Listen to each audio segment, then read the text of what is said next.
नमस्कार दोस्तों, हमारा नाम डॉक्टर विक्रांत सिंह तोमर है।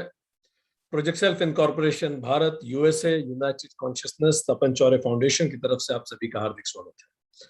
हम लोग योग सूत्रम सीरीज का अध्ययन कर रहे हैं और आज 27वां सेशन है। अभी तक हमने बात की सूत्र 1 और 2 में योग का परिचय दिया गया कि चित्त की वृत्तियों के निरोध को योग कहते हैं। सूत्र 3 जीवन के लक्ष्य के बारे में बात करता है कि अपने स्वभाव को, स्वयं को जानना। सूत्र 4 से 11 उस लक्ष्य की प्राप्ति के बीच में जो अवरोध आते हैं, 5 तरह की जो वृत्तियां हैं, उसके बारे में चर्चा होती है। लक्ष्य की प्राप्ति के साधन के बारे में चर्चा होती है सूत्र 12 से 15, जिसमें अभ्यास और वैराग्य के बारे में चर्चा होती है। वशीकार वैराग्य और परम वैराग्य पे भी चर्चा होती है। इस लक्ष्य की प्राप्ति के चरण सूत्र 17 और 18 में बताए जाते हैं। पहला चरण संप्रज्ञात समाधि और दूसरा चरण असंप्रज्ञात समाधि। उसके बाद सूत्र 19 और 20 में लक्ष्य की प्राप्ति अधूरी रह जाने की स्थिति में क्या होता है, तो प्रकृति लय की बात करी है। भव प्रत्यय और उपाय प्रत्यय दोनों की चर्चा की गई। सूत्र 21 और 22 में लक्ष्य की प्राप्ति के संवेग को तेज करने के क्या उपाय हैं, इस पे बात की गई। सूत्र 23 से 29 तक लक्ष्य की प्राप्ति के एक माध्यम के रूप में ईश्वर प्राणिधान के बारे में बात की गई और ईश्वर कौन है और ओम मेडिटेशन पे चर्चा की गई 23 से 29 तक। सूत्र 30 से 31 उस लक्ष्य की प्राप्ति के मार्ग में आने वाले 9 विक्षेप और 5 उप विक्षेपों के बारे में चर्चा की गई। फिर ये स्वतः प्रश्न उठा इन विक्षेपों और उन उप विक्षेपों को कैसे दूर किया जाए। तो सूत्र 32 से 40 तक मन के विक्षेपों को दूर करने के लिए, मन को एकाग्र करने के बहुत सारे उपाय, 9 प्रकार के उपाय बताए गए। और आज हम सूत्र 41-40 से चर्चा आगे शुरू करेंगे। चलिए, तो अभी तक हमने इन सब चीजों में चर्चा करी और हमने ये जाना कि मन को स्थिर करने के 9 उपाय अभी तक हमने पढ़े थे। अच्छा, कितने लोगों के साथ ऐसा होता है? हाथ खड़ा करें अगर ये बात आपके लिए सही है। कितने लोगों ने जीवन में कभी ये बोला है या सोचा है? रेज योर हैंड अगर आपने ऐसा बोला या सोचा है। मैं तो खुश रहना चाहता हूं या चाहती हूं, पर परिस्थितियां खुश रहने नहीं देती। ओके, जब मैं ऑफिस में होता हूं तो दिमाग में घर की चीजें चल रही होती हैं। जब मैं घर में रहता हूं तो दिमाग में ऑफिस की चीजें चल रही होती। कितने लोगों के साथ ऐसा होता है? कितने लोगों के साथ ऐसा होता है, जो ये तीसरी बात हम बता रहे हैं, जब मूड ऑफ होता है तो कुछ भी करने का मन नहीं करता। जब मूड ऑफ होता है तो कुछ भी करने का मन नहीं करता। ठीक, ये बात बताइए कितने लोगों के साथ ऐसा होता है, मैं शुरुआत तो जोर शोर से करता, पर उस समय पर वो जो जोश होता है मेरे शुरुआत का, वो मैं ज्यादा समय तक नहीं रख पाता। कुछ समय बाद वो जोश ठंडा हो जाता है। कितने लोगों के साथ ऐसा होता है? फाइन। सो अगर हमारे साथ ऐसा होता है तो ये सेशन हम ही लोगों के लिए है और ये ग्रंथ हमारे लिए ही लिखा गया है। सो लाइफ का सबसे बड़ा चैलेंज यही तो है कि हम जब चाहें, जहां चाहें, जितनी देर चाहें फोकस नहीं कर पाते, कंसंट्रेट नहीं कर पाते। घर में होते हैं तो ऑफिस की चिंता सताती है, ऑफिस में होते हैं तो घर की चिंता सताती है। कभी मूड स्विंग होता है तो पढ़ाई में मन नहीं लगता, दूसरे कामों में मन नहीं लगता। और क्वालिटी ऑफ हमारी लाइफ निर्धारित होती है क्वालिटी ऑफ फोकस पे। हम किस चीज पे फोकस करते हैं और कितनी देर कर पाते हैं, वो निर्धारित करेगा हमारा जीवन सुंदर होता है या कुरूप होता है। हमारा फोकस किधर होता है। हम खूबसूरत चीजों पे फोकस करें, जीवन में जो अच्छा है, आप देखें जीवन प्रसन्नता से भर जाएगा। हम उस पे फोकस करें जो अच्छा नहीं है, जीवन कष्ट से भर जाएगा। हम फोकस कहां करते हैं? चलिए, अब एक ऐसे जीवन की कल्पना करते हैं। जरा सोचिए, जस्ट इमेजिन। हमने आपको पिछली सेशन में बात की थी, महात्मा लोगों के जीवन चरित्र को हम अपनाएं। तो चलिए एक ऐसे जीवन की कल्पना करते हैं, कुछ पल के लिए ही से। जस्ट इमेजिन अ लाइफ जिसमें आप जब चाहें, जहां चाहें, जितनी देर चाहें कंसंट्रेट कर सकते हैं। ऐसा जीवन जिसमें कितना ही बड़ा ब्रेकडाउन हो जाए, आप कितना ही बड़ा इमोशनल ब्रेकडाउन हो जाए, उसके अगले पल आपके काम में आपका मन बिल्कुल वैसे ही लगे जैसे रूटीन में लगता था। कितना ही बड़ा इमोशनल ब्रेकडाउन हो जाए, कितना ही बड़ा पर्सनल ब्रेकडाउन हो जाए। इमोशनल ब्रेकडाउन का मतलब रिलेशनशिप में किसी ने डिच कर दिया, किसी ने हमें हर्ट कर दिया, हम शैटर्ड हैं, पर स्टिल जब हम काम पे बैठते तो फिर हम सब भूल जाते हैं। एक ऐसा जीवन जिसमें कितना ही बड़ा पर्सनल ब्रेकडाउन हो जाए, रिलेशनशिप इश्यूज, कोई भी पर्सनल ब्रेकडाउन, पर स्टिल हम जिस चीज पे चाहें अगले ही पल उस पर फोकस कर सके। एक ऐसा जीवन जिसमें फाइनेंशियल ब्रेकडाउन कितना ही बड़ा हो जाए, उसके बाद 1 घंटे बाद भी शेयर मार्केट में हमारे 10 लाख 10,000 में बदल गए, इतना शेयर मार्केट डूबा, उसी शाम को परिवार के साथ मुस्कुरा के आइसक्रीम भी खा सके और उस समय उस आइसक्रीम पे कंसंट्रेशन फोकस कर सके।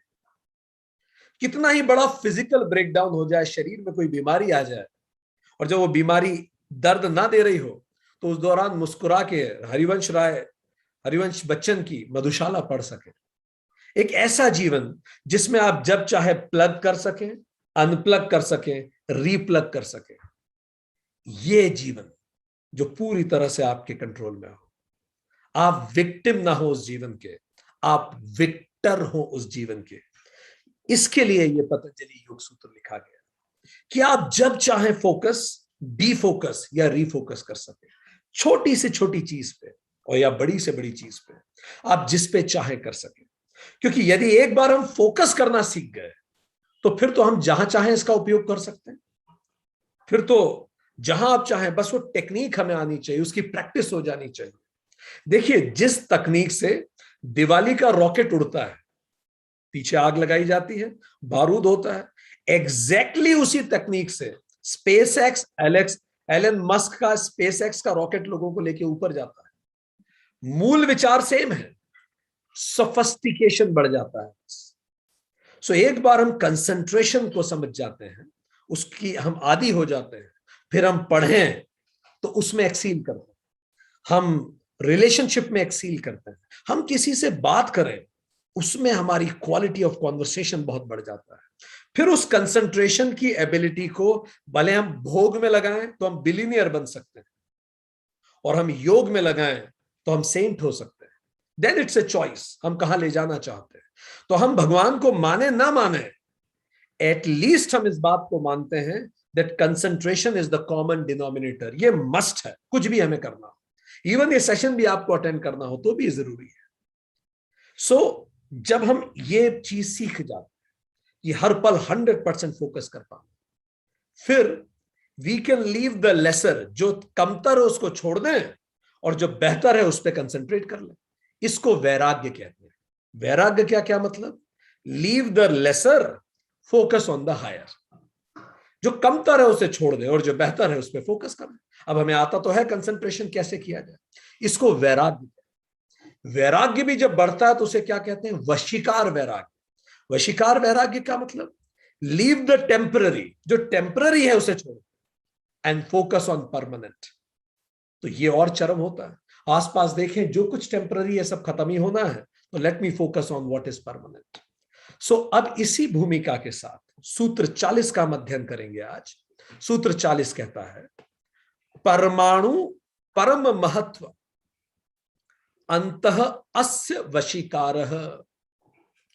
उपरोक्त उपायों से, उपरोक्त उपाय मतलब वो जो पहले 9 टेक्निक्स हमने पढ़ी हैं अभी तक पिछले कई सेशंस में, स्थित हुए चित्त का, इससे जो चित्त स्थिर होता है, सूक्ष्म पदार्थों में परमाणु पर्यंत, मतलब इतना सूक्ष्म कि आप यू गो बियॉन्ड द परमाणु, you go beyond atom, you go to the even जो क्वार्क है उस लेवल से भी अंदर जाइए, वाइब्रेशन तक जाइए। आप इतनी छोटी महीन चीज पे भी फोकस कर सकते हैं, कंसंट्रेट कर सकते हैं। परमाणु पर्यंत और महान पदार्थों में परम महान पर्यंत वशीकार हो जाता है। आप महान से महान, बड़ी से बड़ी चीज पे कंसंट्रेट कर सकते हैं, छोटी से छोटी चीज से कंसंट्रेट कर सकते हैं, जो कुछ लेसर है उसे छोड़ सकते हैं। ऐसा वशीकार, सब चीजें आपके वश में होती है, ऐसा वैराग्य बनता है जब आप इन 9 टेक्निक्स को बार बार यूज करते हैं। जैसे एक जल होता है, जल जब स्थिर होता है, जैसे ग्लास में पानी रुका हुआ है, तो आप इस ग्लास के आर पार देख सकते हैं, इसकी तली को देख सकते हैं। ये पानी हमारा मन है, अगर बहुत लहरें उठेंगी तो हम उसकी तली को देख नहीं पाएंगे, पर जैसे ही मन स्थिर होगा हम आर पार देख पाएंगे, अपना स्वभाव को देख पाएंगे। तो मन जल के स्थिर होने पर दृष्टा का प्रतिबिंब उसमें साफ दिखता है। आप अगर अपना चेहरा भी देखना चाहें तो स्थिर जल पे देख सकते हैं, पर अगर बहुत उथल पुथल है तो नहीं देख पाते।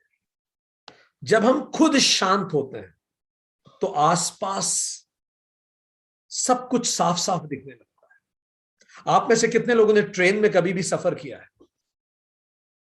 आपने देखा होगा कई बार आप ट्रेन में बैठे हैं और अचानक पास वाली ट्रेन चलने लगती है, तो जब आप उस ट्रेन को देखते हैं तो आपको लगता है आपकी ट्रेन चल रही है। एक्चुअली जैसे आप गति पे फोकस करते हैं तो आपका जीवन भी डायनामिक हो जाता है। फिर आप इस तरफ देखते हैं जहां प्लेटफॉर्म रुका हुआ आपको दिखता है, फिर जब आप इधर देखते हैं तो आपको याद आता है, अरे मैं रुका हुआ हूं, दुनिया चल रही है, मैं स्थिर हूं। गीता कहती है आत्मा अचला है, अचल है, ये दुनिया चल रही है। पर अगर मेरा फोकस बहुत ज्यादा दुनिया पे रहेगा तो मुझे लगेगा मैं भी चल रहा हूं, ना मैं कभी चला था ना मैं कभी चलूंगा। आत्मा अचला होती है, ये ड्रामा चलता है और ये ड्रामा खत्म हो जाता है। एक बार हमने किया, आप भी करके देखिए। दिल्ली में एक बार हम बहुत व्यस्त चौराहे के बीच में जाके बैठ गए, वहां घास वास लगी थी, इतना अजीब सा वहां वातावरण था, चारों तरफ दुनिया इतनी तेज गोल गोल घूम रही थी और आप एक्सिस पे रुके हुए हैं। बड़ा अलग अनुभव था। एक तत्व अभ्यास की बात की गई पिछले कई सूत्रों में। याद कीजिए, सूत्र 32 में एक तत्व अभ्यास, सिंगल पॉइंटेड कंसंट्रेशन करें। कैसे करें? सूत्र 23, ईश्वर प्राणिधान करें, ओम को ध्यान करें। और उसमें क्या कह रहा है सूत्र 40, सूक्ष्म और विराट दोनों पे आप कंसंट्रेशन कर सकते हैं। आप में ऐसी स्किल आ जाती है। ईश्वर प्राणिधान में विराट क्या है? विराट तो यह है कि आप ईश्वर के नाम पे फोकस करें, स्थूल पे फोकस करें, ईश्वर की मूर्ति पे फोकस करें। सूक्ष्म क्या है? ईश्वर के भाव पे फोकस करें। फिर दूसरी हमने बात की थी ब्रह्म विहार, याद कीजिए 33वें सूत्र में, मैत्री, करुणा, मुदिता और उपेक्षा। उसमें विराट क्या है? वैल्यूज पे, जैसे एक करुणामयी व्यक्ति कैसा होता है, उस कैसा व्यवहार करता है, उस पे बारे में सोचें, उसको कल्पना में लाएं। सूक्ष्म क्या हो जाए? उस करुणा को महसूस करें अपने अंदर। ये सूक्ष्म कंसंट्रेशन हो गया। प्राणायाम में सूत्र 34 याद कीजिए, हम बात कर चुके हैं। श्वास पे कंसंट्रेशन करेंगे तो स्थूल है, विराट है। आप मन को बांधिए प्राणायाम से, उस पे हमने बात की है, तो ये सूक्ष्म हो गया। हर तरीका कंसंट्रेशन का विराट भी है और सूक्ष्म भी है, सूत्र 40 बताता है। फिर 35वें सूत्र में हमने बात की थी, याद कीजिए, विषयवती प्रवृत्ति, वो जो 5 तन्मात्राएं, हमने भ्रामरी प्राणायाम भी किया था। तो अगर आप भ्रामरी में शब्द पे ध्यान देंगे तो ये विराट हो गया, और उसको आंतरिक भ्रमर करेंगे तो ये सूक्ष्म हो गया। त्राटक हमने किया था, सूत्र 36, प्रकाश, मोमबत्ती के सामने हमने मेडिटेशन किया था। प्रकाश में जब आप करेंगे, जब आप बाहर की मोमबत्ती, बाहर के प्रकाश को देखेंगे तो बाह्य हो गया, अंदर के प्रकाश को देखेंगे तो आंतरिक हो गया, सूक्ष्म हो गया। हमने महात्मा चरित्र के बारे में बात की थी, सूत्र 37। तो जब हम महात्मा के चरित्र को देखेंगे अपने सामने, कृष्ण के रूप और उसके चरित्र को देखेंगे आंख बंद करके, उस पर विचार करेंगे उन्होंने कैसे जीवन जिया, ये सूक्ष्म नहीं, ये स्थूल हो गया, विराट हो गया। इसी का सूक्ष्म क्या है? उस मूल्यों को अपने अंदर लाके खुद को इमेजिन करें। इस पे हमारी चर्चा हुई। अगली टेक्निक क्या थी? स्वप्न निद्रा ज्ञान, सूत्र 38। तो उसमें स्थूल क्या था? आंख बंद करके देखें कि किस समय एग्जैक्टली नींद आती है, ये स्थूल था। और उस भाव को महसूस करें कि सारा दुनिया एक ड्रामा है, ये सूक्ष्म है। आखिरी हमने बात की थी अपने इष्ट को धारण करें। हनुमान जी अगर आपके इष्ट हैं तो उनका रूप को ध्यान लगाएं और उस पर कंसंट्रेशन करें, तो ये स्थूल हो गया। और इनके परे उन जो हनुमान जी से आप आत्मसात खुद को कर सके तो वो भाव है। हर कंसंट्रेशन के 2 तरीके हैं, स्थूल और सूक्ष्म। यही सूत्र 40 बताता है। आप विराट में उसे ले सकते हैं या सूक्ष्म में ले किया जा सकता है।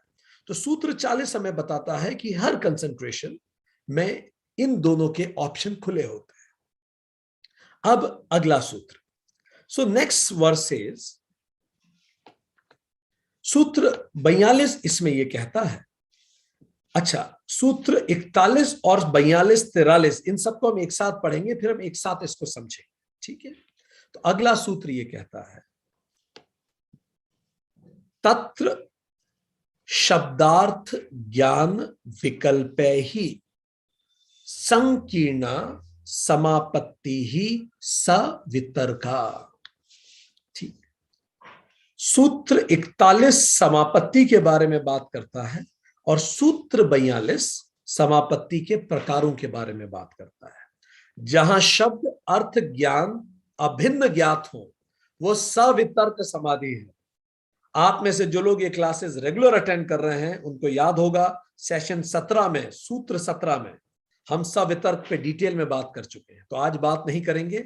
ये हायर क्लास है, आज समराइजिंग क्लास है, ठीक।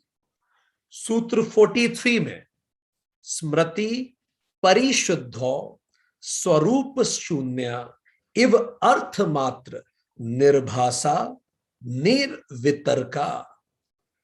अभी हम इन सबको आपको एक बार फिर से समझाएंगे समराइज करने के लिए, पहले इनके केवल अर्थ हम समझ रहे हैं। स्मृति के शुद्ध होने पर स्वरूप से रहित अर्थ मात्र को प्रकाश करने वाली चित्त की स्थिति ही निर्वितर्क समाधि है। सूत्र 44 एतया एव सूक्ष्म विषया सविचारा निर्विचारा च व्याख्याता।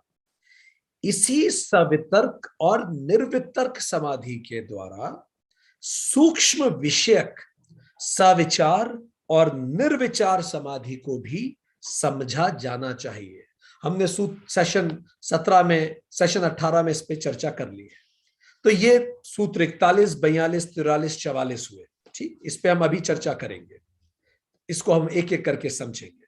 पहले एक सूत्र हम और पढ़ेंगे, फिर एक एक करके हम सारे सूत्रों को समझना करेंगे।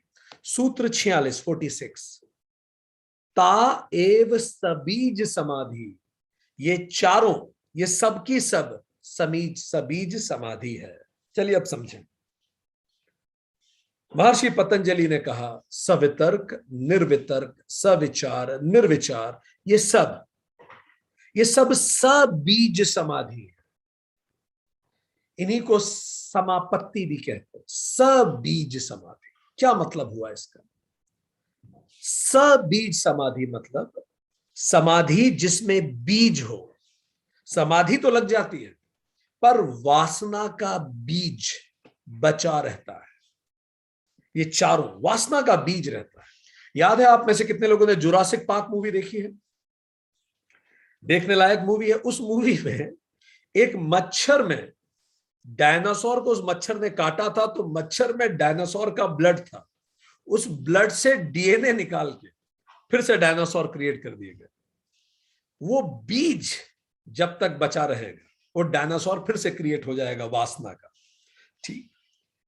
कई लोग कहते हैं कि कई लोग ईमानदार इसीलिए हैं क्योंकि उन्हें बेईमानी का मौका नहीं मिला।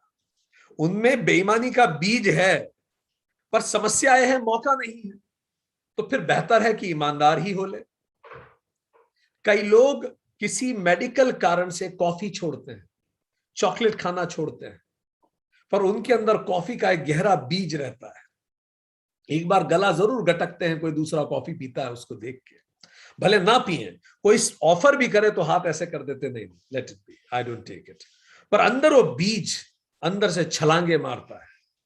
कई लोग सिगरेट तंबाकू शराब जब छोड़ते हैं पर बीज बना मिल रहता है, और जैसे ही आपको सही वातावरण मिल गया वो बीज एकदम से फिर से पनप जाता है। सो इस तरह की समाधि जिसमें वासना का बीज बना रहे, इसको सबीज समाधि कहते हैं। इसका मतलब जब आप समाधि कर रहे हैं तब तो हो जाती है, क्योंकि उस समय आप उस बीज को दबा देते हैं, पर वो बीज है। जहां आपने ढील दी कि बिल्कुल वो बीज फिर से, जैसे कई लोग सुबह घूमने जाना शुरू करते हैं पर उनमें आलस्य का बीज रहता है। जरा सा ढीला पड़े और अगले दिन सुबह गुप्ता जी नहीं आए घूमने, हल्का सा पानी की बूंदाबांदी आ गई तो बीज प्रफुल्लित हो जाता है और कहता है आज थोड़ा सो ही जाते हैं। तो बीज अंदर रहता है तो बहुत प्रयास करने पड़ते हैं। इसको सबीज समाधि कहते हैं। ठीक, अब इन बीजों को भुने कैसे? वो जो बीज होते हैं जो भुन जाते हैं तो फिर उनमें अंकुरण नहीं हो पाता। तो पूरा योग सूत्र ये कहानी है, ये कहता है कि उस बीज को हम भुन लें। भुने हुए बीज अंकुरित नहीं होते। जैसे माचिस की तीली में बारूद होता है, पर अगर उसे सील दिया जाए तो फिर आग नहीं लगती, कितना ही आप घिस लें। तो कैसे खुद को भुना हुआ बीज बना दे, अपने अंदर की वासना को इस तरह भुन दे कि फिर वो बीज खत्म हो जाए, सीली हुई माचिस की तीली बन जाए। एक जैसे नारियल होता है, वो कच्चा होता है तो आप उसके अंदर का गोला निकाल नहीं सकते, एक जान होता है वो। और वही नारियल जब सूख जाता है तो आप एक हाथ से मारिए फोड़ के, बाहर पूरा का पूरा गोला बाहर आ जाता है, डिटैच्ड हो जाता है वो संसार से। सो बीज खत्म हो जाता है। तो उसको कैसे करें, योग सूत्र इसी की बात करता है। पर अभी योग सूत्र बता रहा है चारों जितना अभी तक पढ़ा है सब कुछ सबीज है। अगर ये सब आप एक्सपर्टीज भी कर लें तो भी आराम से मत सोइएगा, क्योंकि ये कब फिर से विराट वक्ष बन जाए आप नहीं कह सकते। ठीक, तो कैसे सबीज से निर्बीज की तरफ जाए? निर्बीज मतलब जब वो बीज भुन जाए, विदाउट सीड ऑफ वासना, वासना का कोई सीड ही ना बचे। आंखें बंद करते हैं तो योग होता है, आंखें खुलती है तो वेदांत होता है। अगर आप खुली आंखों से भी निर्बीज हैं तो वेदांत है। आप आंख बंद करके निर्बीज हो जाते हैं तो वो योग है। और योग आपको उस तरफ ले जाता है जहां वेदांत भी ले जाता है, कि जब आप आंखें खोलें तो भी आप निर्बीज रहें, वासना समाप्त हो जाए, सूखा नारियल, सीली हुई माचिस की तीली या भुने हुए बीज बन जाए। तो कैसे करें इसको? एक गांव में एक ब्राह्मण रहा करता था। वो ब्राह्मण बड़ा परेशान था, आर्थिक स्थिति उसकी अच्छी नहीं थी। तो ब्राह्मण को वो कहीं दूसरे गांव में बसने उसने निर्धारित किया, तो दूसरे गांव में गया। तो उस दूसरे गांव में बड़ा शांत सा गांव लगता था, बहुत खूबसूरत आध्यात्मिक प्रकाश उस गांव में महसूस होता था। तो ब्राह्मण को दूर से लगा यार ये गांव अच्छा है, यहीं रहना चाहिए, यहीं बस जाना चाहिए। पर वो गांव में जैसे ही अंदर जाने लगा तो गांव के बाहर शमशान घर था बहुत बड़ा। वहां उसने देखा बहुत सारी समाधि बनी हुई थी और उसपे पत्थर लगे हुए थे। पत्थर पे लिखा था फला फला, मोतीलाल, रामचूर सिंह, जो भी कुछ थे। और लिखा था आयु 2.5 साल, आयु 2 साल, आयु 1.5 साल, आयु 6 महीने, और सैकड़ों की तादाद। अब उस ब्राह्मण को लगा ये तो बड़ी विनाशकारी बात है, यहां इस गांव में तो आयु प्रतीत ही नहीं होती लोगों की ज्यादा। फिर भी मन में संशय के साथ वो गांव के अंदर गया तो गांव के लोग बड़े मिलनसार थे, बड़ा सम्मान किया ब्राह्मण का, खाने के लिए पूछा, रहने की जगह दी, और इतने मिलनसार कि 3-4 दिन ब्राह्मण के वही बीत गए। इतना उसको तवज्जो दी। ब्राह्मण देखता कि रोज शाम को वहां मंदिर के किनारे सत्संग होता, मंदिर में आरती होती और आरती के बाद सत्संग होता। ब्राह्मण ये भी देखता कि सत्संग में जितने लोग आते गांव के, सब लोग कागज और कुछ लिखने के लिए लेके आते हैं, ताकि वो लिखे उस सबको जो जो सीख रहे हो। बिना लिखे कोई आता ही नहीं, सब के सब।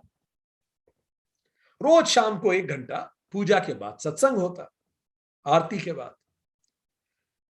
कई दिन और रुका, पर उसके मन में यही बात बार बार खाई जा रही थी, संपन्न गांव है, सब कुछ अच्छा है, पर यहां लोग जीते नहीं है ज्यादा।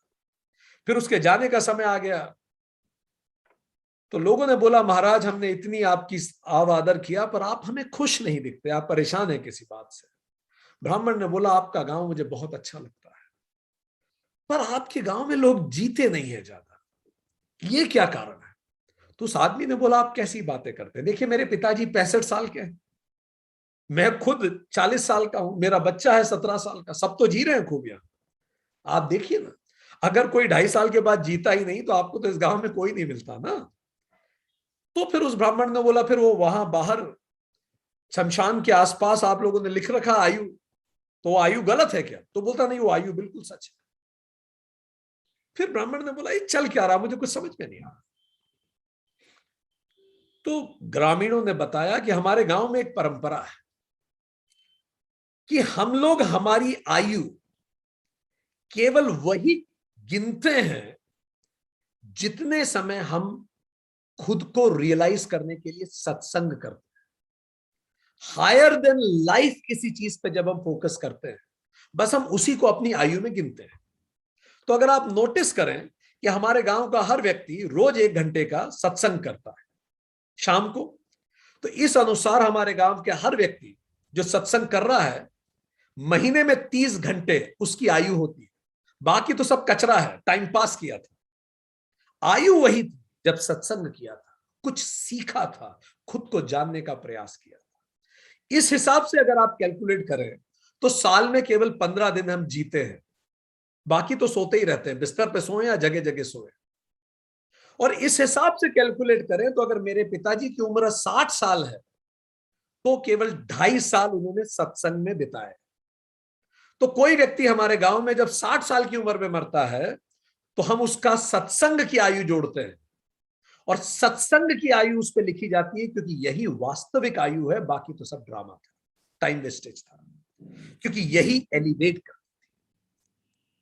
तो चले दोस्तों, हम अपनी अपनी आयु कैलकुलेट करते हैं। कागज पेन है आपके पास? लीजिए, हाथ कंगन को आरसी किया, पढ़े लिखे को फारसी किया। चैट बॉक्स में आप सब अपनी अपनी आयु लिख दीजिए। हम आपको बता रहे हैं आयु कैलकुलेट करने का फॉर्मूला। अभी हम अपनी आयु कैलकुलेट करते हैं, ठीक? आप बस अपने 1 दिन की आयु कैलकुलेट कीजिए, बस 1 दिन की। 1 दिन 24 घंटे का होता है, उसकी आयु कैसे करना है सुनिए। 4 चीजें हैं जो सबीज से निर्बीज की तरफ ले जाएगी। 4S। पहला S है साधु। साधु मतलब गुरु, मेंटोर। दूसरा है शास्त्र, आध्यात्मिक ज्ञान का पुस्तकें। तीसरा सत्संग, जब आप किसी इस तरह के सत्संग में बैठते हैं जैसे अभी हमारा चल रहा है, हम लोग सत्संग में हैं। चौथा स्वाध्याय, जब आप खुद ध्यान साधना करते हैं। अब आप 24 घंटे में कितनी देर इन चारों चीजों में बिताते हैं? अगर आप रोज 24 घंटे में 10 मिनट किसी साधु, किसी ज्ञानी, किसी गुरु के सानिध्य में बिताते हैं तो 10 मिनट उसका जोड़ लीजिए। अगर आप रोज 1 घंटा शास्त्र पढ़ते हैं, खुद खोल के पढ़ते हैं उसे, या 10 मिनट पढ़ते हैं तो 10 मिनट उसका जोड़ लीजिए। अगर आप रोज किसी सत्संग में जाते हैं तो 1 घंटा उसका जोड़ लीजिए। और आप रोज स्वाध्याय अगर करते हैं, रोज मेडिटेशन करते हैं, आसन की बात नहीं कर रहे हैं, स्वाध्याय, खुद को जानने के लिए ध्यान लगाना, खुद को जानने के लिए प्रयास करना, आसन भी उसका एक हिस्सा हो सकता है। स्वाध्याय करते हैं, उसको जोड़ लीजिए। अब आप रोज कितने घंटे इन चारों को मिला के देते हैं, वो घंटे हमें लिखिए। 24 घंटे से में से कितने घंटे आपके इसमें जाते हैं, जल्दी से टोटल कीजिए। और क्या कीजिए, उस टोटल को डिवाइड कीजिए 24 से, आपका परसेंटेज आ जाएगा। दिन भर में कितना घंटा, and write down in the chat box, कितना घंटा साधु, शास्त्र, सत्संग या स्वाध्याय में आप खर्च करते हैं? 1 दिन में कितना घंटा आप इसमें खर्च करते हैं, लिख दीजिए चैट बॉक्स में। I am waiting for you. अब जैसे तुषार ने लिखा है 30 मिनट, तो तुषार 30 मिनट मतलब आधा घंटा।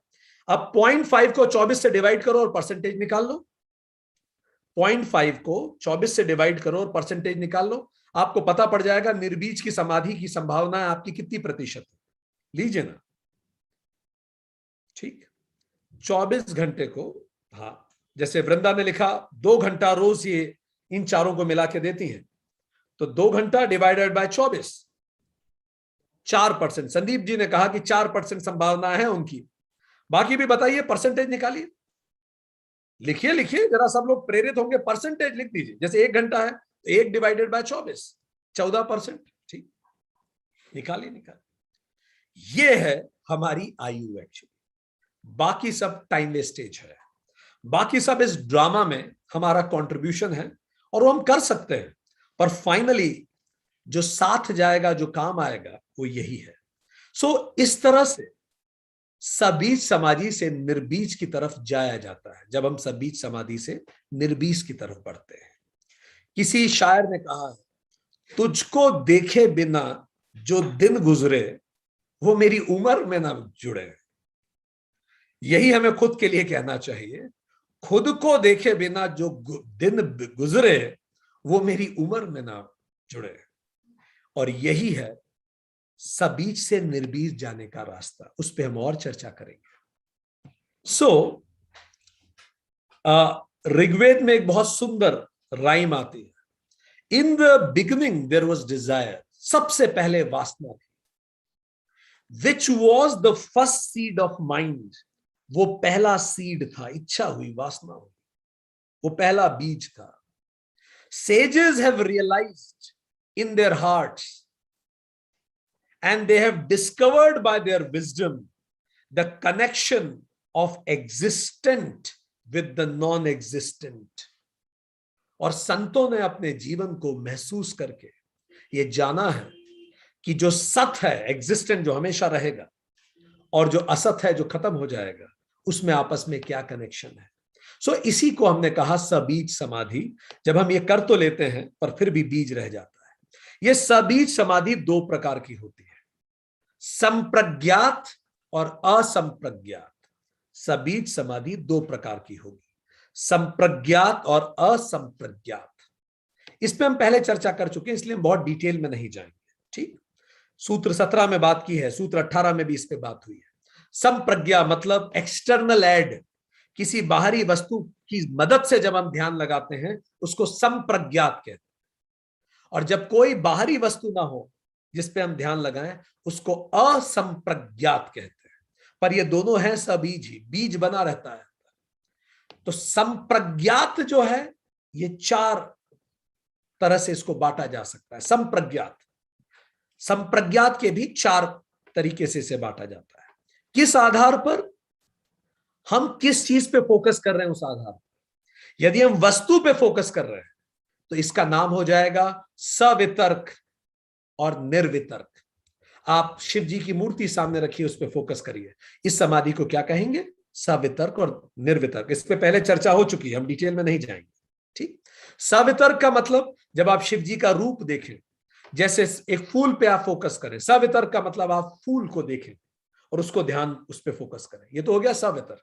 अब आप फूल भूल जाएं, फूल की गंध देखिए, सूक्ष्म हो गया ये, फूल की गंध पे फोकस करें, ये निर्वितर्क हो गया। ठीक, अब दूसरा, अगर आप किसी विचार पे फोकस करें तो फिर दो प्रकार हो जाएंगे, सविचार और निर्विचार। अब आपको सामने फूल देखने की जरूरत ही नहीं है, आपको फूल की गंध सूंघने की जरूरत नहीं है, आप एक काल्पनिक फूल पे विचार करें, फूल को विचार बनाओ। अब काल्पनिक फूल में रंग भरें, काल्पनिक फूल को देखें, वो एग्जिस्ट नहीं करता पर आप उस पर फोकस कर पा रहे हैं, इसको कहते हैं सविचार। उसका रूप, शब्द सब दिखेगा आपको, और गहरा उतरे और सूक्ष्म कर, उस काल्पनिक फूल की काल्पनिक गंध आपको महसूस हो। Can you imagine this subtle level of concentration, इतना आप सूक्ष्म चले जाएं। देखिए सूत्र 40 बोल चुका, सूक्ष्मतम होते थे, इसको बोलेंगे निर्विचार। ठीक, निर्विचार, और सूक्ष्म आप हो जाए, आप विचारों के भी परे हो चुके, धीरे धीरे और सटल होने लगेगा। अब जो पुष्प है, अब तीसरा तरीका संप्रज्ञात, उसको बोलते हैं आनंद के आधार पे। अगर आप आनंद पे फोकस कर रहे हैं तो क्या होगा, स आनंद और आनंदानुगत। ठीक, हम फिर से कहें, संप्रज्ञात समाधि चार प्रकार की होगी। किस चीज पे आप फोकस करते हैं उस आधार पर। पहला प्रकार वस्तु, दूसरा विचार, तीसरा आनंद और चौथा स्वयं। वस्तु स्वयं, चौथा स्वयं। वस्तु को हम बता चुके, विचार को हम बता चुके, तीसरा इज आनंद। आनंद के आधार पर फिर दो प्रकार, स आनंद और आनंदानुगत। अब क्या हुआ, उसकी आप काल्पनिक महक में है, वो चीज एग्जिस्ट ही नहीं करती पर आप इतने फोकस्ड हैं, वो जो इतनी सटल है, अब आप उसके आनंद में सराबोर हैं, उसके आनंद में डूब रहे हैं, इसको बोलेंगे स आनंद। अब वो उसकी काल्पनिक गंध भी समाप्त हो चुकी है, बस आप उसके आध्यात्मिक आनंद में हैं। ठीक, इस फूल की जगह आप किसी भी चीज को रख सकते हैं, केवल एक उदाहरण है। ठीक, अब धीरे धीरे आप खुद को खुश होता हुआ मैं दूर से कुर्सी लगा के देख रहे हैं, देखो इसको कितना आनंद आ रहा है। अब आपने उस साक्षी भाव भी विकसित कर लिया, आप देख रहे हैं खुद को भी और उस काल्पनिक फूल को भी और खुद को खुश होता हुआ भी देख रहे हैं, आनंदानुगत। अब आप उस आनंद में भी नहीं है, वो भी आप दूर से विटनेस कर रहे हैं, साक्षी हो गए। अब इसके देखिए सूक्ष्म होता चला जा रहा है, ठीक, और सूक्ष्म हम चले जाए, ठीक। लास्ट स्वयं पर जब आप फोकस कर, इसको बोलते हैं अस्मिता, स अस्मिता और अस्मितानुगत। अस्मिता मतलब अस्मि मतलब सेल्फ, अस्मि सेल्फ, अस्मिता। जब आप इतना सूक्ष्म हो जाएं कि आपको उस पुष्प में आप खुद को देखने लगे, मैं ही तो हूं मैं, ठीक। तो इसको हम कहेंगे मैं हूं। आप खुद को खुद के होने पर फोकस करने लगे, इसको हम कहेंगे सस्मिता, मैं ही हूं। और जब आप उससे भी परे हो जाएं तो इसको कहेंगे अस्मितानुगत, कि मैं इस पूरी कायनात से एक हूं, मैं और हर चीज एक है। अस्मितानुगत, उस अस्मिता जो सेल्फ है, मैं उससे भी बियॉन्ड चला गया, नो लिमिटेड आइडेंटिटी। इसको कहा जाता है प्रकृति लय हो जाना।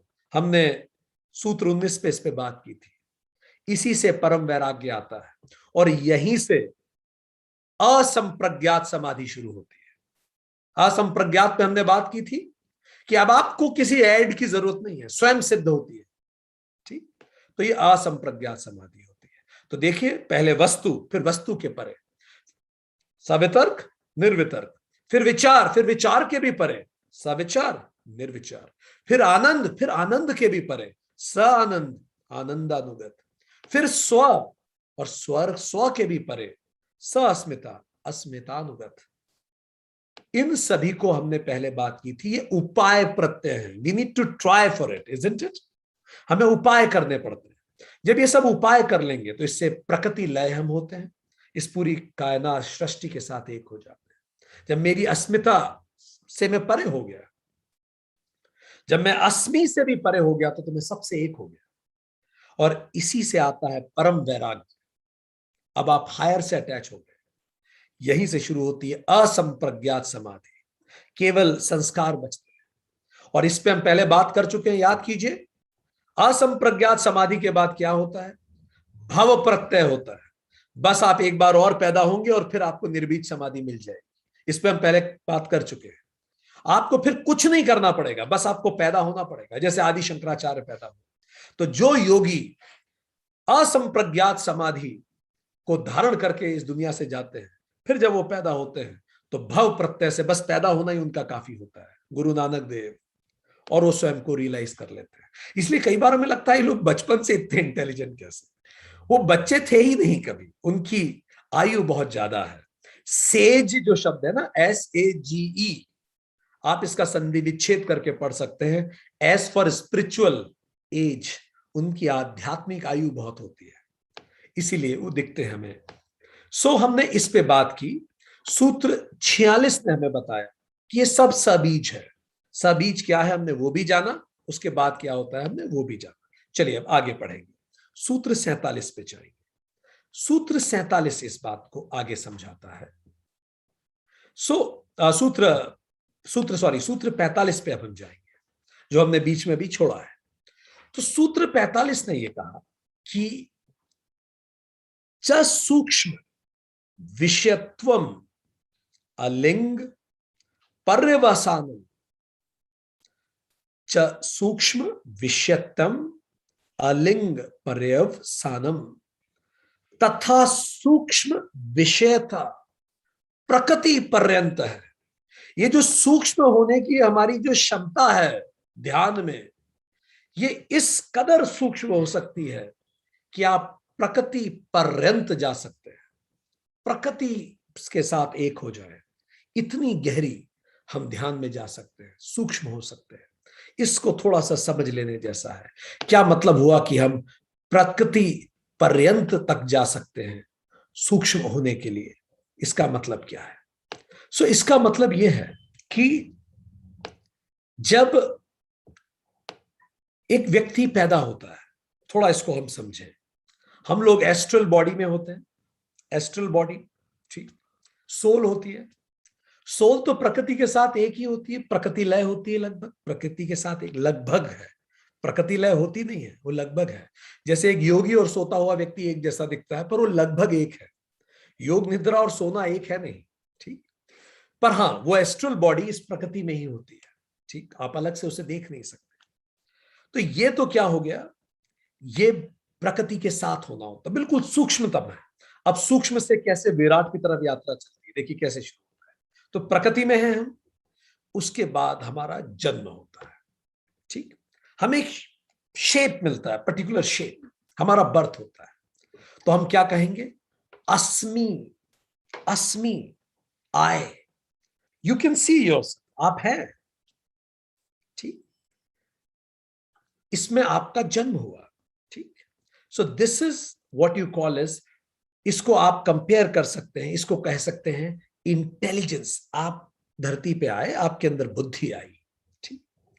अब जैसे ही आया अस्मि, मैं हूं, आपने खुद को देखा कि भाई अब मैं हार्ड मास का हूं, तो फिर क्या होगा, इंटेलिजेंस तो आई। आप इंटेलिजेंस के बाद क्या आएगा, पहला प्रश्न क्या होगा, आई एम, अहम अस्मि, ये अब अगली बात हुई। अब मैं कौन हूं, I am Hindu, Indian, Rajput, Kshatriya, Vaishya, I M what. सो अब आई एम पे बात शुरू होगी, क्योंकि स्वाभाविक होगा। इसको हम क्या कहेंगे, अहंकार, लेबल चिपकेंगे हमारे ऊपर, इंडिविजुअल आइडेंटिटी, लिमिटेड आइडेंटिटी हम पे चिपका दी जाएगी। तुम लड़की हो, तुम लड़के हो, तुम ये हो, तुम वो हो। तो अब ये क्या हो गया, अहम अस्मि। शुरुआत कहां से हुई थी, अस्मि, बस मैं हूं। पर अब फिर क्या हुआ, अहम अस्मि। अब ये लेबल कितना बड़ा होगा, डिपेंड करता है आप भारत के किस राज्य में पैदा हो रहे हैं और किस घर में पैदा हो रहे हैं, उस अनुसार आप पे लेबल लगा दिए जाए, ठीक। अब अहम अस्मि तो हो गया। अब फिर अगर मैं हिंदू हूं, तो अब फिर आगे बढ़े, अहंकार के बाद फिर मेरा मन बनेगा। तो प्रकृति, प्रकृति से महतत्व जिसको इंटेलिजेंस कहते हैं, इंटेलिजेंस से अहंकार, अहंकार से मन। अब मेरा मन वैसा बनेगा, मैं लड़की हूं और भारत में हूं, तो मुझे शायद बार बार मन मारना कई घरों में सिखाया जाए, मन वैसा बनेगा, नहीं भाई मन मारना सीखो, ठीक। या फिर कई तरह के बंधन मेरे मन पे लगे, या फिर जैसा मेरा मन हो, मैं दुनिया को फिर वैसे ही तो देखूंगा, I like this, I don't like this, ठीक। सो जब भारत पाकिस्तान का मैच होता है, कई बार हम कल्पना करते हैं कि जो भारतीय लोग हैं, अगर उनमें से कुछ लोग पाकिस्तान में पैदा हुए होते हैं, अगले जन्म में वो पाकिस्तान में पैदा हो जाएंगे, तो मैच में किसको सपोर्ट करेंगे, आई डोंट नो, ठीक। सो और कौन कहां पैदा होगा ये पक्का है क्या, किसको पता है। और अक्सर जिस चीज को आप बहुत ज्यादा, जिस चीज से आप नाराज होते हैं, लॉ ऑफ कर्मा आपको वही पैदा करता है फिर से। अगर आपके विचार ये हैं, हमें कई लोग बोलते भी हैं, आपके विचार ये हैं कि स्त्रियों की बुद्धि पुरुषों के बराबर नहीं होती, आप लिख के ले लीजिएगा, अगले जन्म में आप स्त्री ही बनेंगे, और आप इस बात से स्ट्रगल करेंगे कि लोग हमें बराबरी से क्यों नहीं देखते, और आप खुद को जानेंगे कि मुझ में कोई कमी नहीं है।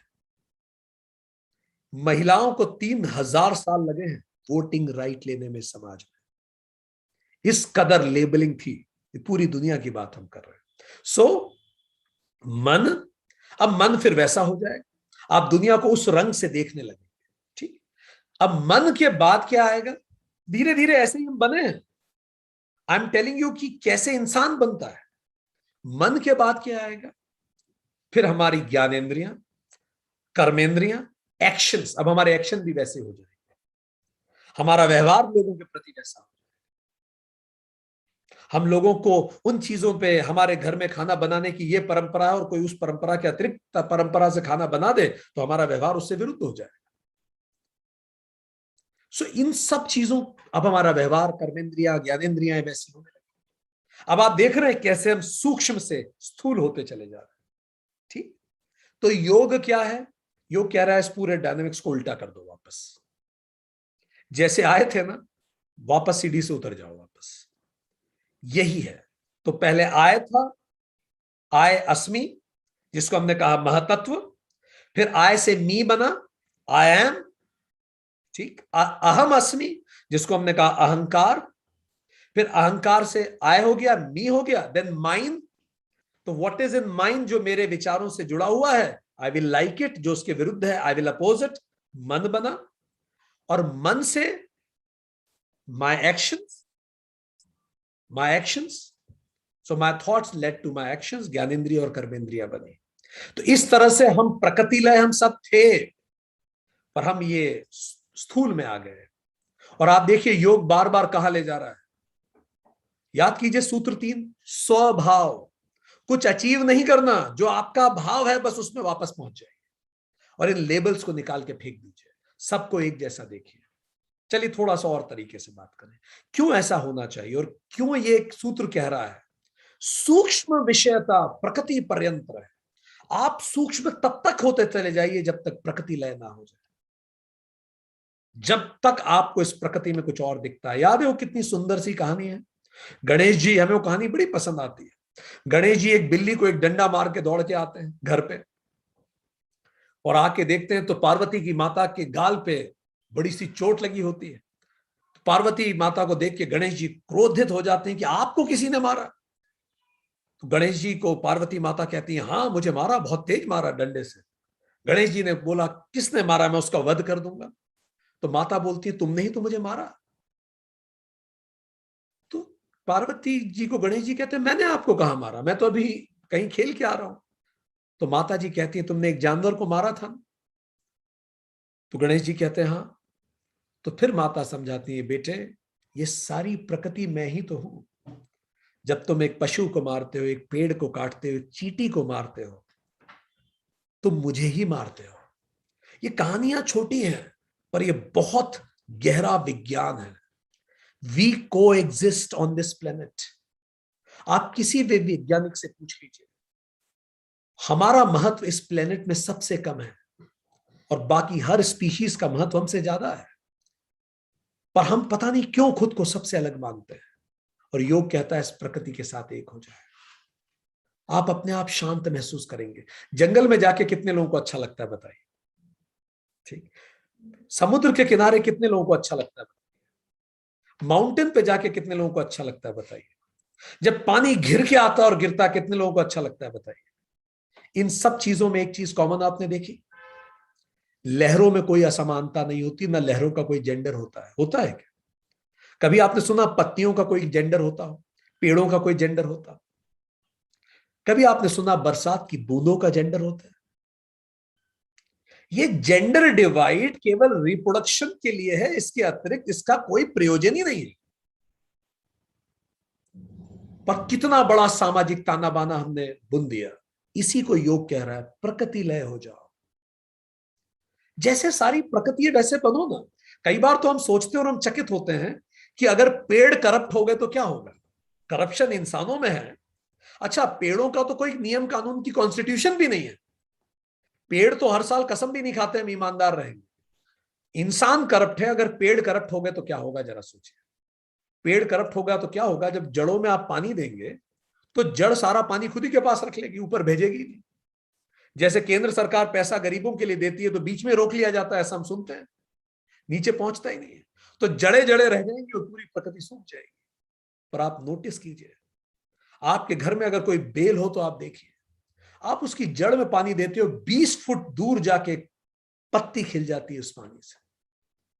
किस कदर ईमानदारी है प्रकृति में, किस कदर संभाव है प्रकृति में। और हम रिश्तों में खुद को बड़ा छोटा मानते हैं, हम जेंडर में बड़ा छोटा मानते हैं, हम कितने क्लिष्ट हो चुके हैं।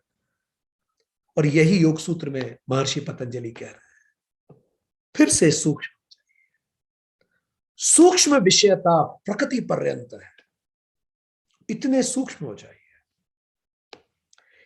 वो जो शतरंज का खेल है कितने लोगों ने खेला है? अब देखिए जो शतरंज है उसको अगर हम इस अपने पूरे जीवन से जोड़ के देखें तो है तो लकड़ी पूरी, जो बोर्ड है वो भी लकड़ी का है, जो प्यादे हैं वो भी लकड़ी का है, ठीक है। पर वो बोर्ड कुरुक्षेत्र बन जाता है और प्यादे रोल ले लेते हैं अलग अलग। तो क्या होता है, वो तो लकड़ी है जब तक उस डब्बे में है। अब जैसे ही डब्बा खुलता है तो आता है असमी पर्टिकुलर शेप। उस लकड़ी को आप प्यादा कहोगे और दूसरी लकड़ी को आप वजीर कहोगे, कहोगे ना। तो अब आपने रोल दे दिया, है वो लकड़ी ही, पर असमी आ गया, आए महातत्व, इंटेलिजेंस, वैसी उसकी इंटेलिजेंस। इससे क्या होगा, फिर अहंकार आ जाएगा। अहंकार मतलब अब वजीर है और राजा है तो राजा की सुरक्षा की जाए साहब, वजीर चारों तरफ घूमेंगे साहब, पूरा खेल वैसे ही बच जाए पिछले। राजा कौन है, गुलाम कौन है, पैदल कौन है, हैरारकी सेट हो जाएगी, अहंकार आ गया। उसके बाद खेल चालू होगा। फिर मन आएगा, मन लाइक एंड डिसलाइक। जो काले वाले हैं आई विल लाइक क्योंकि मैं अभी इस तरफ खेल रहा हूं, और जो सफेद वाले हैं आई वोंट लाइक क्योंकि वो पाकिस्तानी है। ठीक। सो काले और सफेद का खेल चालू हो जाए। ये वैसे अमेरिका में अभी भी काले सफेद का गेम चल रहा है, आपने पढ़ा होगा। ब्लैक लाइफ मैटर्स में भारतीय खिलाड़ी भी अभी जमीन पे बैठे। सो पॉइंट इज, जब हमने कहा अमेरिका, हर व्यक्ति वहां ऐसा नहीं है, कुछ लोग हर तरफ अभी प्रकृति लय नहीं हो पाया, तो उसी के लिए योग सूत्र बड़ा उपयोगी है। आगे बढ़े और उसी अनुसार फिर खेल चालू होता है, एक्शन चालू होता है। सो ये इस तरह से चलता है। इसीलिए उस खेल का नाम क्या है, शत मतलब 100, रंज मतलब दुख। 100 दुख आते हैं जीवन में जब आप इस तरह के खेल में फंस जाते हैं, पूरा जीवन शतरंज में बदल जाता है। सो प्रकृति लय होना योग सूत्र में एक इंपॉर्टेंट पड़ाव है। ये मोक्ष नहीं है, ये कैवल्य नहीं है, पर एक इंपॉर्टेंट इंसान होना मतलब प्रकृति लय हो जाना इसी को। और ये कोई बड़ा बाहरी दर्शन भी नहीं है। भारत में चिपको आंदोलन क्या था, पेड़ को काटते थे तो लोग चिपक जाते थे पेड़ पे कि आप हमें काट दो पर पेड़ को नहीं छू सकते आप। क्या है वहां राजस्थान में काले हिरण के लिए कई प्रजातियां हैं जो अपनी जान दे सकती हैं उन हिरण को बचाने के लिए। प्रकृति लय है आदिवासी ऑलरेडी, और हम उनको एजुकेटेड कर रहे हैं। दैट इज और विध्वंसक है अगर हमने उन्हें ये सब सिखा दिया जो हम लोगों को आता है, तो बड़ी मुश्किल हो जाएगी। मुंडक उपनिषद एक बड़ी खूबसूरत कहानी कहता है। मुंडक उपनिषद कहता है जीवन एक पेड़ है, like two golden birds sitting on the same tree.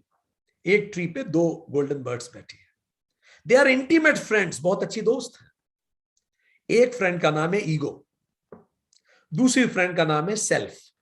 ये इनके नाम है, ईगो एंड सेल्फ। ईगो मतलब label and self means what you actually are. The self dwells, और दोनों उसी पेड़ पे रहते हैं। ठीक है। अब जो ये ईगो नाम का पक्षी है, ये दिन भर उड़ता है, पत्तियां लाता है, तिनके लाता है, घरौंदा बनाता है, सुंदर करता है, उसमें कुछ सजाता है, ये करता है वो करता है, दूसरों को डिनर पे बुलाता है। जब वो देखते हैं कितना अच्छा इसने सजाया तो खुश होता है, कोई चीज टूट जाती है तो दुखी होता है, सब चलता रहता है। ठीक। फ्रूट भी लाता है, खाता भी है, सब चलता रहता है। और जो सेल्फ नाम का पक्षी होता है वो एक दूसरी डगाल पे चुपचाप बैठ के मुस्कुरा के उसको देखता रहता है, साक्षी बना रहता है। फिर एक दिन बहुत तेज तूफान आता है और उसका पूरा घोंसला उड़ जाता है। तब वो रोने लगता है, जो ईगो पक्षी है। जब कोई व्यक्ति एक्सपायर होता है, जब बिजनेस में लॉस होता है, तो रोने लगता है वो ईगो पक्षी।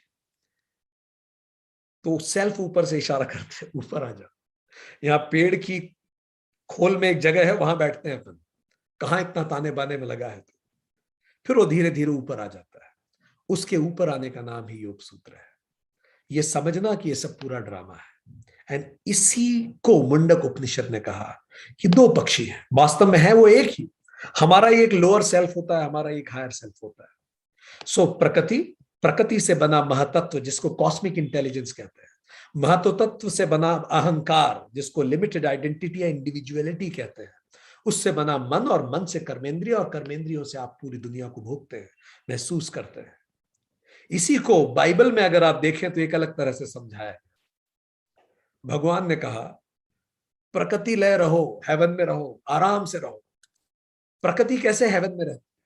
ठीक। अभी एक तूफान आया था हमारे घर के ऊपर, एक छोटा सा गार्डन, उसका एक पेड़ टूट के गिर गया। हमने देखा ना पेड़ ने कोई विरोध किया, ना कोई अवरोध किया, शांति से वो था, शांति से वो चला गया, कोई बवाल नहीं। तो प्रकृति लय थे सब, पर कहा गया ये एप्पल मत खाना, क्योंकि अगर एप्पल खाओगे तो बुद्धि आ जाएगी, इंटेलिजेंस, अस्मि, मैं हूं, ठीक, मैं अलग हूं सबसे। इंसान को यही तो लगता है मैं सबसे अलग, अस्मि, ठीक। और जैसे ही एडम और ईव ने एप्पल खाया, अस्मि आ गया। तो फिर प्रश्न हुआ कि अस्मि फिर कौन, अहम अस्मि, हम कौन है? फिर अहंकार, फिर लेबल देने पड़ेंगे। तो उन्हें सबसे पहले पता पड़ा हम नेकेड है। नग्नता, इस पूरी सृष्टि में नग्नता का कंसेप्ट केवल इंसान ने डेवलप किया है, ठीक। इस सृष्टि में नग्नता और कपड़े जैसी कोई चीज होती ही नहीं है। पता नहीं ये हमारे अंदर आया, इंसान के अंदर, ठीक। तो ऐसे ही उनके अंदर आया, उनको लगा हम नग्न हैं, उन्होंने पत्ते लगा लिए। उसके बाद भगवान ने देखा अब तो लिमिटेड आइडेंटिटी डेवलप हो गई, अब ये पुरुष हो गया, ये स्त्री हो गया, अब ये इनकी सोच ऐसी हो गई, लिमिटेड हो गई, अनलिमिटेड से लिमिटेड हो गई। तो लिमिटेड लोग तो अनलिमिटेड में नहीं रह सकते ना। अभी अमेरिका में, कैलिफोर्निया में एक बिलियनियर्स कॉन्फ्रेंस हुई थी। उसकी एलिजिबिलिटी थी कि आपको कुछ बिलियन होना चाहिए आपके पास, तो ही आप उसमें जा सकते हैं। तो जो स्वर्ग है वो तो, जो बैकुंठ है वो तो बिलियनियर्स कॉन्फ्रेंस है, वहां हम लोग नहीं रह सकते ना। तो फिर भगवान किक्ड अस आउट, ऐसी बाइबल कहता है, गॉड किक्ड अस आउट। गॉड ने, भगवान इंसान को नीचे भेज दिया कि तुम अपने मन से फिर इन कर्मेंद्रियों के साथ आगे बढ़े। So this is how the whole journey begins. So सूक्ष्म विषयता प्रकृति पर्यंत है, पर जब आप बहुत सूक्ष्म जाते हैं तब आप जानते हैं कि ये सारी मैंने ही कल्पना कर रखी है, ये मेरा घर, मेरा अहंकार। सर जेम्स जीन्स हुए हैं, बड़े फेमस फिजिसिस्ट, उन्होंने विज्ञान को पढ़ के ये बताया, उन्होंने एक पब्लिकेशन भी किया है, इसका नाम है द मिस्टीरियस यूनिवर्स। उसमें वो क्या लिखते हैं सुनिए, Sir James Jeans, the universe begins to look more like a great thought rather than a great machine. मुझे लगता है पूरी दुनिया एक कल्पना है। ही इज अ फिजिसिस्ट, विज्ञान पढ़े हुए हैं, और हमारे शास्त्र कहते हैं दुनिया ब्रह्मा की कल्पना मात्र है। सो इस तरह से हम जब इन समाधियों को करते चले जाते हैं और सूक्ष्म होते चले जाते हैं, तब अपने आप हम प्रकृति लय होते हैं। तो जब हम किसी स्थूल चीज पे ध्यान देते हैं, स्थूल चीज क्या, हमारी कर्मेंद्रियां, ज्ञानेंद्रियां, उसको हम क्या कहेंगे, सवितर्क निर्वितर्क समाधि, इंद्रियों पे आगे बढ़े। जब हमारे मन पे जाते हैं तो हम उसे ही क्या कहेंगे, सविचार निर्विचार समाधि। फिर जब हम अहंकार पे जाते हैं तो हम उसे ही क्या कहेंगे, स आनंद आनंदानुगत। और जब हम अहंकार के भी परे जाना शुरू करते हैं तो हम उसे क्या कहेंगे, स अस्मिता अस्मितानुगत। ये वही हैरार्की है जो हमें धीरे धीरे प्रकृति लय करेगी। और ये सभी सबीज समाधि है, सबीज समाधि। फिर हम इनके परे हो जाते हैं, और जब हम इनके परे होते हैं, रूमी एक बड़ी सुंदर बात, ईरानी दार्शनिक हुए, वो कहते हैं, out beyond the ideas of right doing and wrong doing, सही गलत की सीमित परिभाषाओं के परे भी एक दुनिया है। मैं तुम्हें उसी दुनिया में मिलूंगा जब तुम लोगों को अच्छा बुरा कहना बंद कर दोगे, जब तुम अनुभवों को अच्छा बुरा कहना बंद कर दोगे, तुम साक्षी हो जाओगे। मैं उस दुनिया में तुम्हारा इंतजार करूंगा, क्योंकि you are yet not there.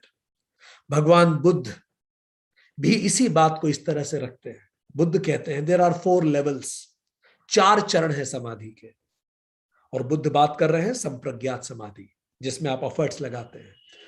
पहला, the first is seclusion in which one must free his mind from sensuality, भौतिकता से मन को फ्री करना, लेवल 1।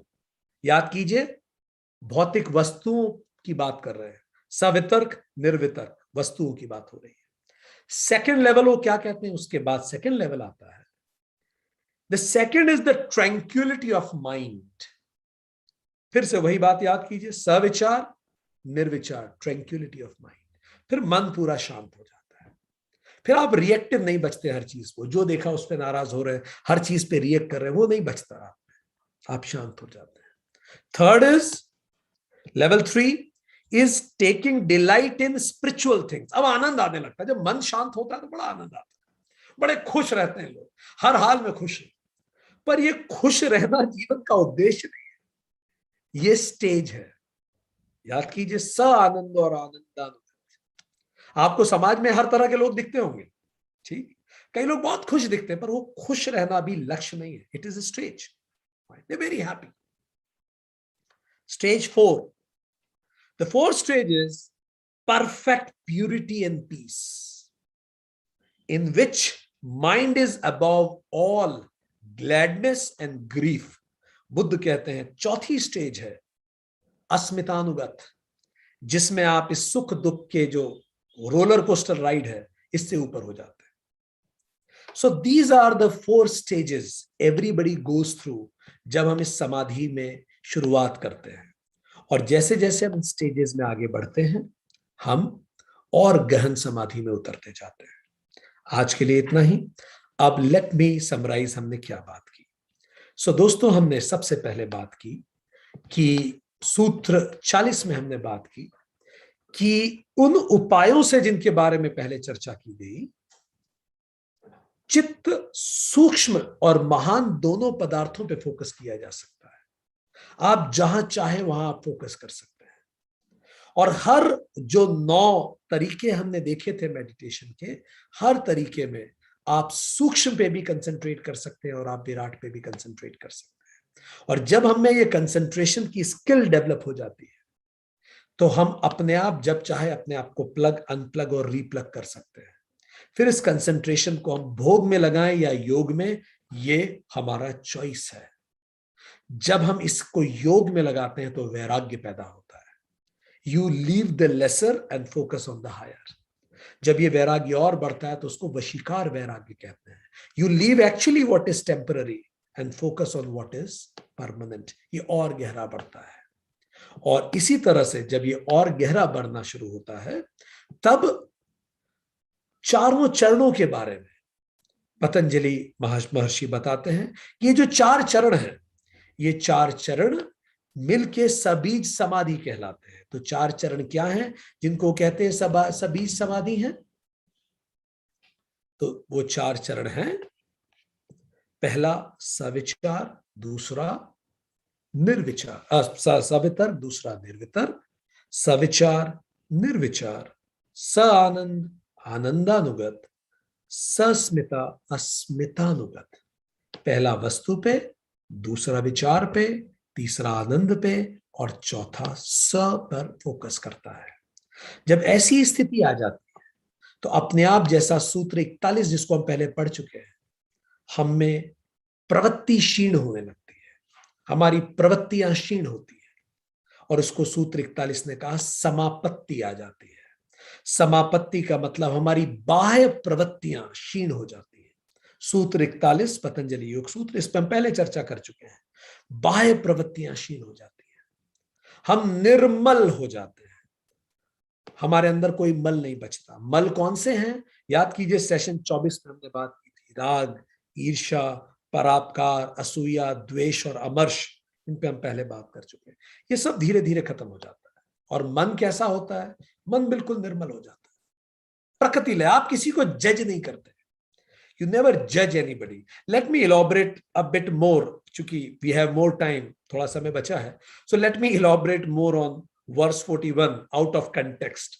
तो जब मन निर्मल हो जाता है, प्रकृति लय हो जाता है, शांत हो जाता है, इससे क्या होता है? मन एक स्फटिक मणि की तरह हो जाता है। स्फटिक मणि क्या होती है? जैसे एक प्रिज्म होता है, अगर आप उसको लाल दीवार के पास रख देंगे तो लाल दिखता है, आप उसको येलो दीवार पर रख दोगे तो येलो दिखने लगता है। उसका खुद का कोई कलर नहीं होता, वो चीजों को वैसा दिखाता है जैसे चीजें हैं। पर हम सबके ऊपर चश्मे लगे रहते हैं। हमारे चश्मे का रंग है हमारे अहंकार का रंग, उससे हम दुनिया को देखते हैं। तो समापत्ति का मतलब ट्रांसपेरेंट चश्मा पहनिए जी, कोई रंग ना हो इसका, कोई मल ना हो, कोई इंप्योरिटी ना हो। हमारे साथ अक्सर ऐसा होता है, आज हम अशांत हैं तो आसपास की चीजें भी अशांत दिखती है। याद कीजिए जब आपका मूड ऑफ था, आप बहुत गुस्से में थे, तो कुछ अच्छा नहीं लग रहा था। Do you agree with me और नॉट? फाइन। जब आप अशांत होंगे तो चारों तरफ आपको अशांति दिखेगी, क्योंकि आपने लाल रंग का चश्मा पहना हुआ है। आज आप सबको गुस्से से ही देखने वाले। आज आप बहुत खुश हैं तो आपको चारों तरफ अच्छा ही अच्छा दिखेगा। आप लोगों की गलतियां भी माफ कर देंगे। आज आप लोगों पे ज्यादा गुस्सा भी, आज ही आपका प्रमोशन हुआ है और आज बच्चे ने गलती कर दी है, आज बच्चे पे आप डांट भी नहीं रहे, अरे कोई बात नहीं, ग्लास ही तो टूटा है, दैट्स ओके, चलता है। देखिए आप खुश हैं तो आपको बात समस्या ही नहीं लग रही। और आज आपके बॉस ने आपको बहुत डांट के घर भेजा है, आप चिड़े हुए बैठे और बच्चे ने आपके आते ही ग्लास तोड़ दिया। अब आप पूछिए मतलब लाल चश्मे से आप राख कर देंगे अपने गुस्से से दूसरों। सो अभी हम प्रिज्म की तरह नहीं, हमारा खुद का एक रंग है, हम वो रंग दूसरों पे आरोपित कर देते हैं। हमारा रंग भारतीय होना, हमारा अहंकार हमारा रंग है। तो अभी हम ट्रांसपेरेंट प्रिज्म नहीं है, हम एक रंग से दुनिया देखते हैं। ठीक। और इसीलिए हम दुनिया को जैसी है वैसी कभी देख ही नहीं पाते। हम हमेशा कहते हैं क्रिकेट देखे हुए तो लोगों को सालों हो जाते हैं, हम तो भारत का मैच देखते हैं। ठीक। सो क्रिकेट हम नहीं देख पाते, हम अच्छा खेल नहीं देख पाते। विराट अच्छा खेले तो खुशी है, और बाबर अच्छा खेले तो दर्द होता है। ठीक। सो हम एक पर्टिकुलर व्यू से इसको देखते हैं। इसीलिए पेयर ऑफ अपोजिट्स में हमारी जिंदगी चलती है, अच्छा बुरा। और जैसे ही हम इन चारों चरणों से गुजरते हैं तो हम पेयर ऑफ अपोजिट से परे हो जाते हैं। हम चीजों को वैसे देखते हैं जैसी वो होती है। हमारे देखने में कमियां क्या होती है, कई बार देखिए ना, इसको कहते हैं एक्टर ऑब्जर्वर बायस। एक्टर ऑब्जर्वर बायस क्या मतलब हुआ इसका? हम लोग खुद को जब भी देखते हैं तो सिचुएशन में एनालाइज करते हैं, ध्यान दीजिएगा कभी। और दूसरों को जब भी हम जज करते हैं तो उनको ट्रेट्स में जज करते हैं। हम रिपीट कर रहे हैं, दूसरों को हम उनके गुणों पे जज करते हैं, ट्रेट्स पे, और खुद को सिचुएशन पे जज करते हैं। कैसे, जरा देखिए। आज आप मीटिंग ले रहे थे और कोई व्यक्ति लेट आया, आपके उसको देख के आपके मन में आया बहुत ही केयरलेस व्यक्ति है, टाइम की कोई कदर ही नहीं है। ठीक। अब देखिए आपने उसको एक लेबल लगा दिया। हम खुद पे भी अहंकार लगाते हैं और दूसरों पे भी चिपकाते रहते हैं। देखिए हम आपको दिखाएं आपने किस किस पे क्या चिपका रखा है, चलिए हम बताते हैं आपको। आपने कितने लेबल दुनिया में बांट रखे। आंख बंद कीजिए और आपके आसपास ऐसा व्यक्ति जो आपको लगता है ये बहुत गुस्सैल प्रवृत्ति का व्यक्ति, आंख बंद कीजिए और उसका नाम सोचिए। आ रहा है किसी का नाम ध्यान में? ठीक। अब ये देखिए आपने उस पर लगा रखा है लेबल, गुस्सैल। चलिए एक दूसरा व्यक्ति सोचिए, बहुत आलसी। सोचिए, आलसी सोचिए। आ रहा है किसी का नाम यार? आलसी। इतने सारे लेबल हम बांट रखे। एक और का सोचिए, वेरी गुड लुकिंग, बहुत अच्छा दिखती है या दिखता है, तो की सोचिए। लगा रखा है ना सुंदर लेबल। लेबल में बटी हुई है पूरी दुनिया, और लेबल से ही हम डिसाइड करते हैं आज सुबह कैसा व्यवहार करा किया जाता है।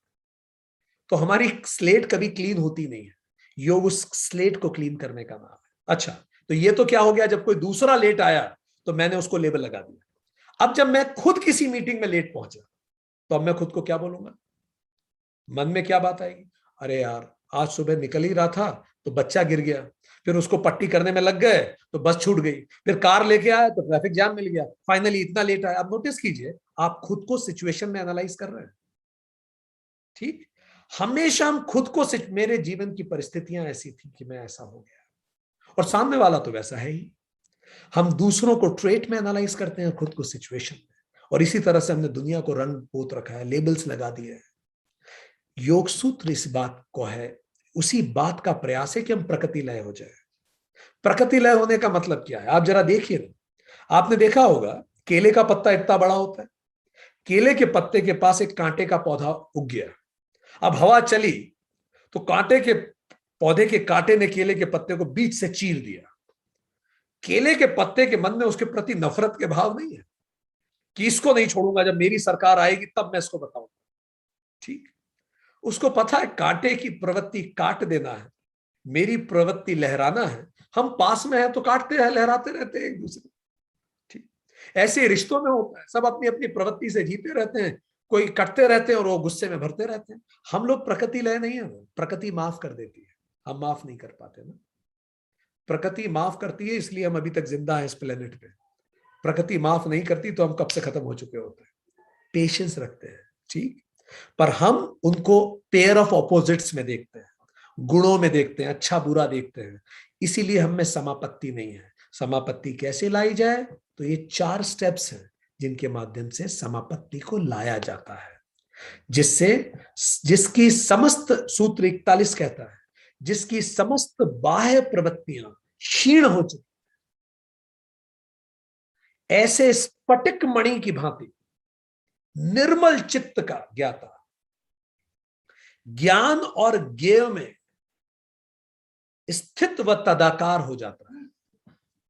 वो जो देखता है बस वो उसी को देखता है, मेरा तेरा पसंद नापसंद नहीं करता। किसी ने उसको खाना खिलाया तो खाना है, शरीर के लिए खाना जरूरी है, टेस्टी है खराब है उसमें ज्यादा नहीं जाता। व्यवहार उसने जो करना था उसने कर दिया, प्रभु कल्याण करे, उसके आगे नहीं सोचता, वो लेबल लगाने से बचता है। एंड इसी को बचने के लिए प्रक्रिया है ये 8 चरणों से होके गुजरना, और यही पतंजलि योग सूत्र समझाने का प्रयास करते हैं। इसी को समापत्ति कहा गया सूत्र 41 में। समापत्ति ही सबीज समाधि है, वही ही सविकल ये संप्रज्ञात समाधि है, लगभग एक ही है ये सब चीजें। ठीक, अब आगे बात करें। अलग अलग विख्याता इसको अलग अलग रूप में बताते हैं। ठीक, अब सबीज सूत्र 46 कहता है कि ये चारों सबीज समाधि हैं, और इन्हीं सबीज समाधि के परे निर्बीज समाधि है। निर्बीज समाधि तक जाने के लिए साधु, शास्त्र, सत्संग और स्वाध्याय जरूरी है।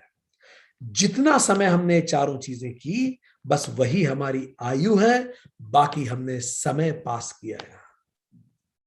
और ये संप्रज्ञात समाधि जब चरम पे पहुंचती है तो परम वैराग्य आता है, प्रकृति लय हो जाते हैं।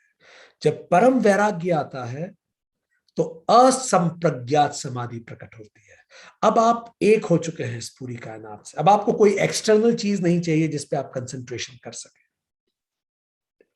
इससे इस स्थिति में अगर आप जीवन में पहुंच गए, और जब आप मरते हैं फिर, और जब आप फिर जन्म लेते हैं, तो अब आपको कोई प्रयास नहीं करना पड़ता, भव प्रत्यय बस होना काफी होता है, और आप अगले जन्म में निर्बीज समाधि को प्राप्त होते हैं और आपको कैवल्य मिलता है। आज के लिए इतना ही। Thank you very much.